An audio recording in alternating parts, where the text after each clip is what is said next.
Então, o Ministério de Volta aos Princípios é um ministério que tenta ajudar a igreja ajudando seus pastores. Nós compreendemos de Efésios capítulo 4 que Deus concedeu dons para a igreja e dentre esses dons existem os pastores, mestres, aqueles que vão ajudar a conduzir na saúde da igreja. Acreditamos que pastores saudáveis têm habilidade dada por Deus ou têm condições de gerar igrejas saudáveis. A saúde do pastor pode, de fato, abençoar a igreja com saúde.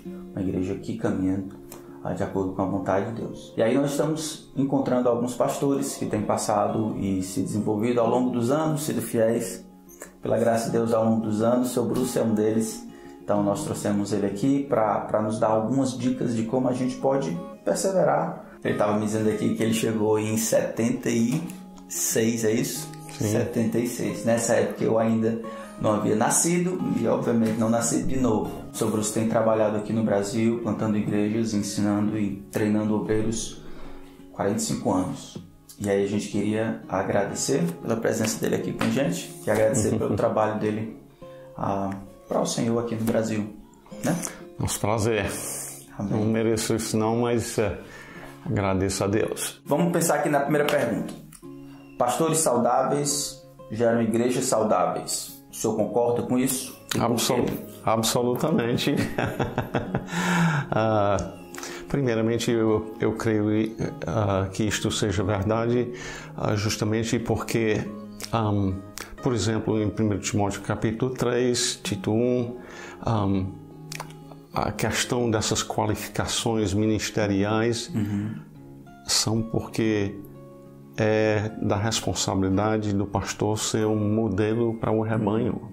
Essas qualidades não são meramente para ele, é para ele não somente apresentar a verdade, mas também viver como modelo do rebanho, como diz em 1 Pedro 5. E é o que foi dito também por Paulo para Timóteo, ninguém despreze a tua mocidade, pelo contrário. Se torna de padrão, o modelo. O modelo. Palavra no amor, na fé e na pureza. Então, a saúde da igreja está ligada com a saúde do pastor, porque, de alguma forma, a igreja ela vai copiar o modelo que está vendo no seu pastor. É assim. Tá, agora vamos pensar o senhor voltando há 45 anos atrás, bem no começo do seu ministério. Se pudesse pensar assim, quais seriam os dois conselhos que o senhor daria a você mesmo, se pudesse voltar no tempo, pensando na experiência, naquilo que já aprendeu do Senhor hoje? Muito bem. Eu diria que, primeiramente, depois de terminar o seminário, eu então vim ao campo aqui no Brasil e servi ao Senhor por algum tempo, ainda solteiro. Depois Deus me deu o privilégio de casar com a Ediana. E uma das coisas que eu fiz então depois de já foi em 81, então seria 5 anos depois de entrar no ministério. Eu nesse tempo então voltei para fazer o mestrado e isso foi com muito proveito. Eu já tinha um pouco de experiência no ministério.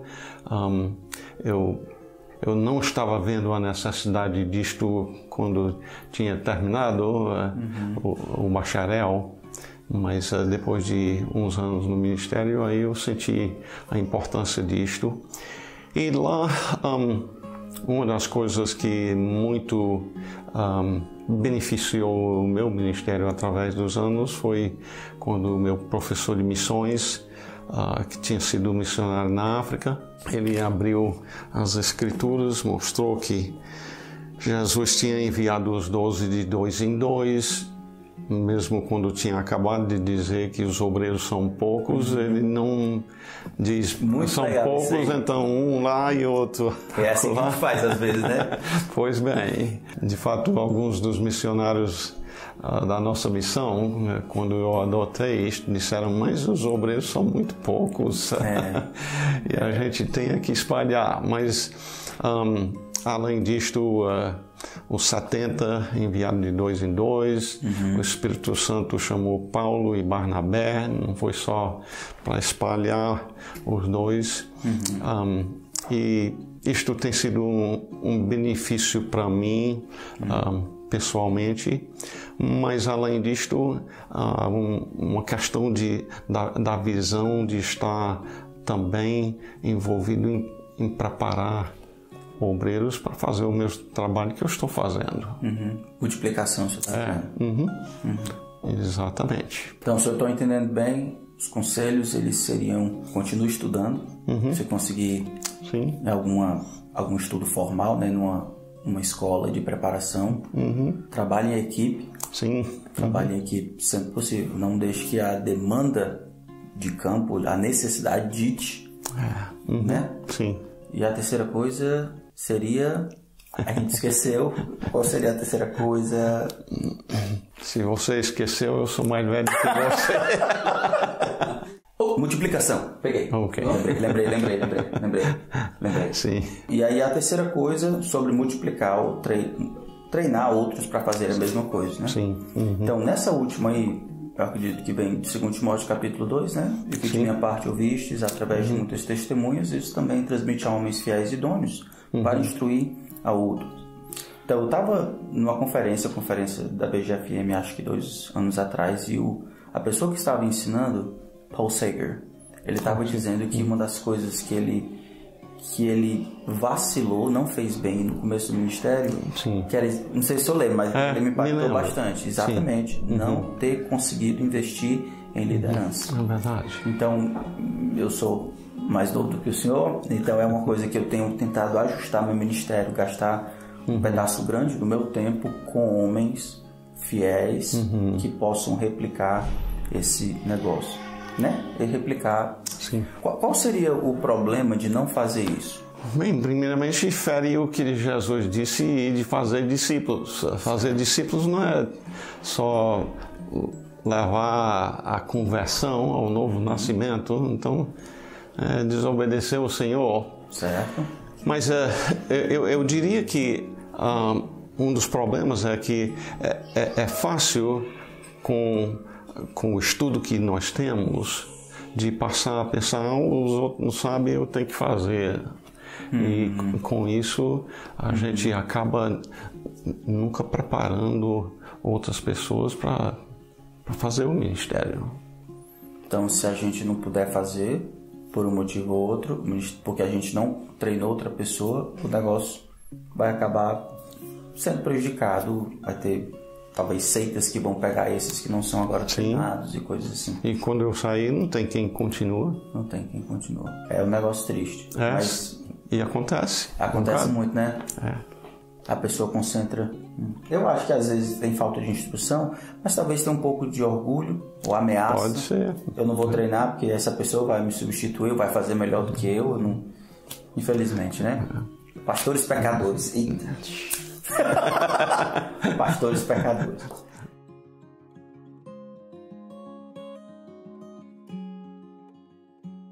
Na parte de ministério em si, né? Qual seria o conselho do Senhor para os pastores que estão começando? Onde é que eles iriam focar? Por onde eles começariam? Em termos de pregação, em termos de oração, em termos de, talvez, treinamento. Muita pergunta, mas me ajuda. Bem, um versículo que vem à minha mente seria Tito, capítulo 1, versículo 9, se não me engano, apegado à palavra fiel. Isso é uma das qualidades ministeriais, que precisamos estar apegados à palavra, que é segundo a doutrina, de modo que tenha poder tanto para exortar pelo reto ensino, como também para convencer os que o contradizem. Apegado à palavra é necessário. É lembrar que nós precisamos orar mesmo. O nosso Senhor Jesus nos mostrou um grande exemplo disto. Marcos 1:35 seria um exemplo de Jesus levantando de madrugada para buscar o Pai em oração. Se ele precisava orar, imagine eu. E outra coisa que eu penso é Tiago 1:5, um versículo que a minha avó paterno muitas vezes disse para nós como jovens: lembra, se necessita de sabedoria, peça a Deus. E no ministério é comum vir novidades onde eu coço a cabeça e digo: o que eu faço aqui? É pedir sabedoria ao Senhor, e Ele tem. Amém.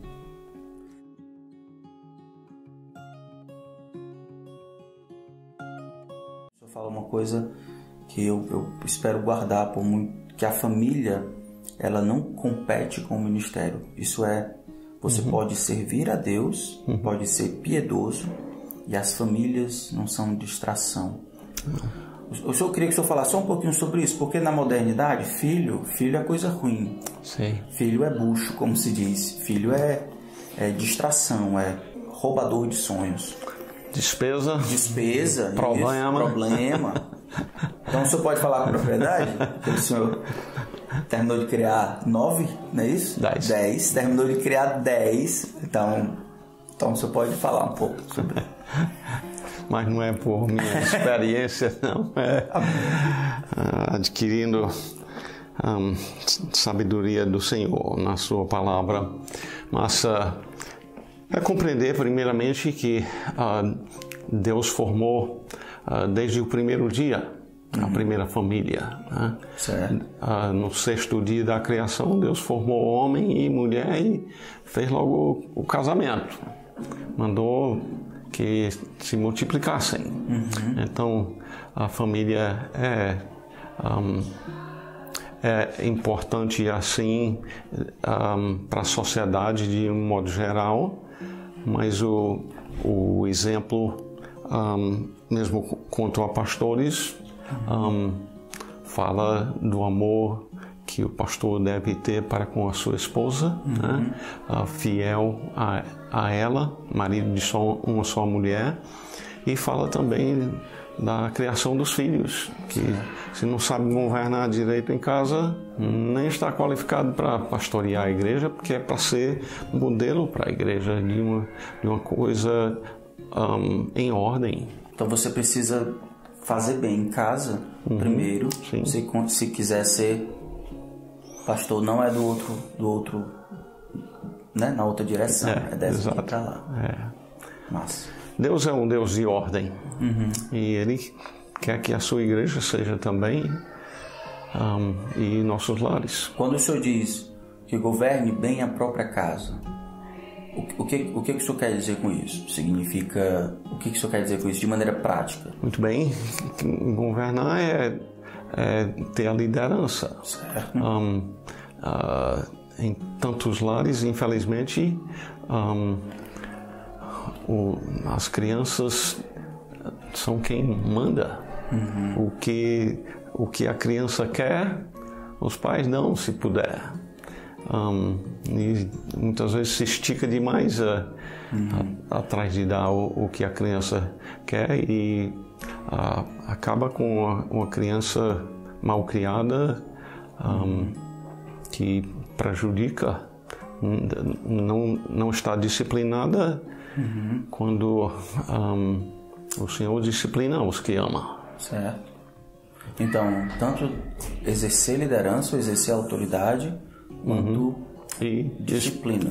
E especialmente nós somos responsáveis para ser o líder espiritual em casa, ensinando os filhos a lei do Senhor. Então, amar o Senhor de todo o coração.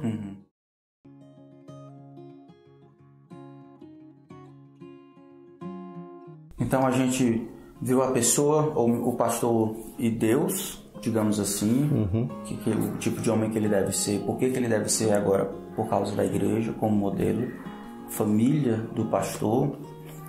Se a gente for um pouco para fora, o pastor e as amizades, me ajuda aí.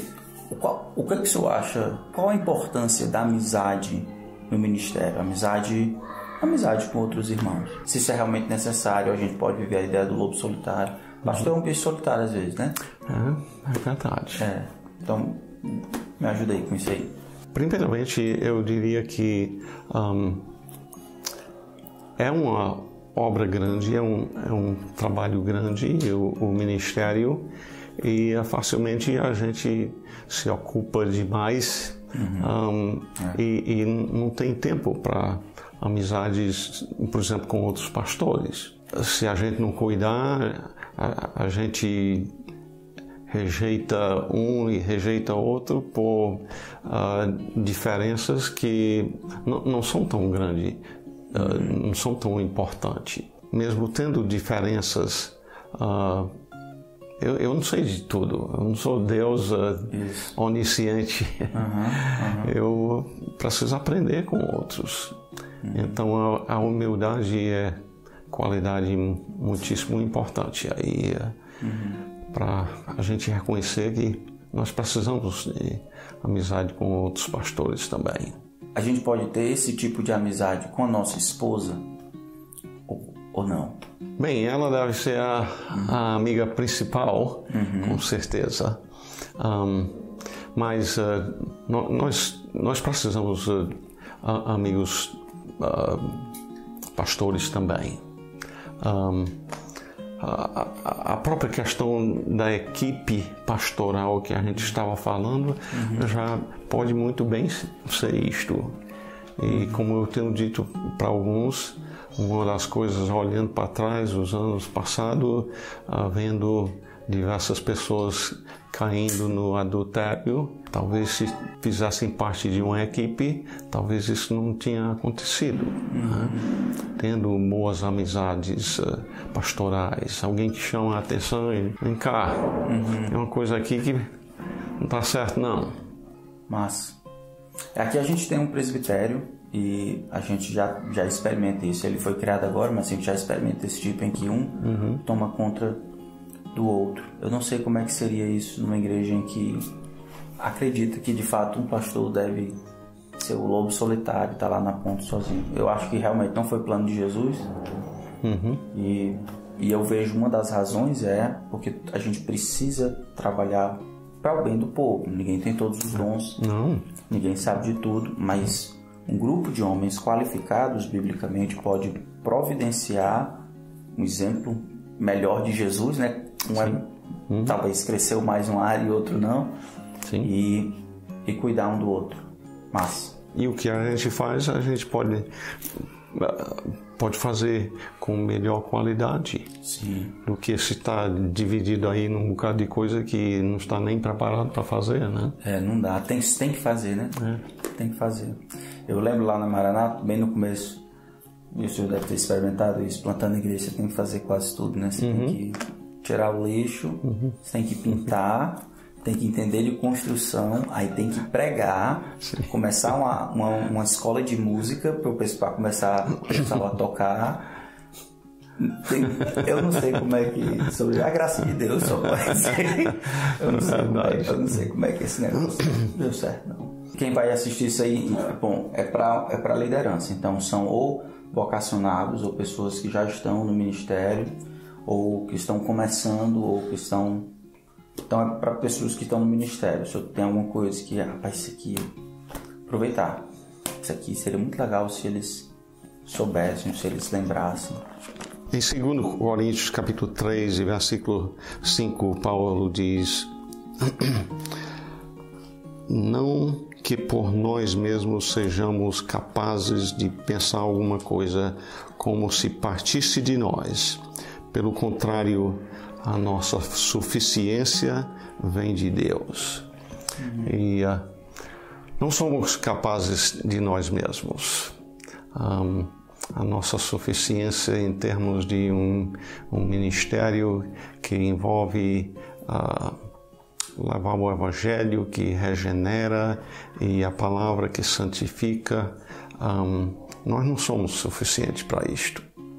Mas Deus gosta de usar instrumentos fracos para a glória dele. Amém. Amém. Então, eu espero que você tenha aprendido aí as lições, guardado no seu coração, para ajudar o seu ministério. O que nós desejamos é que você seja encontrado pelo Senhor fiel, não da perspectiva do mundo ou da sua própria perspectiva, como o Sr. Bruce falou, mas da perspectiva de Deus, sendo um homem aprovado por Deus, que não tem de se envergonhar, que maneja bem a palavra da verdade. Tá bom? Obrigado, Sr. Bruce. Deus continue lhe abençoando. Um privilégio.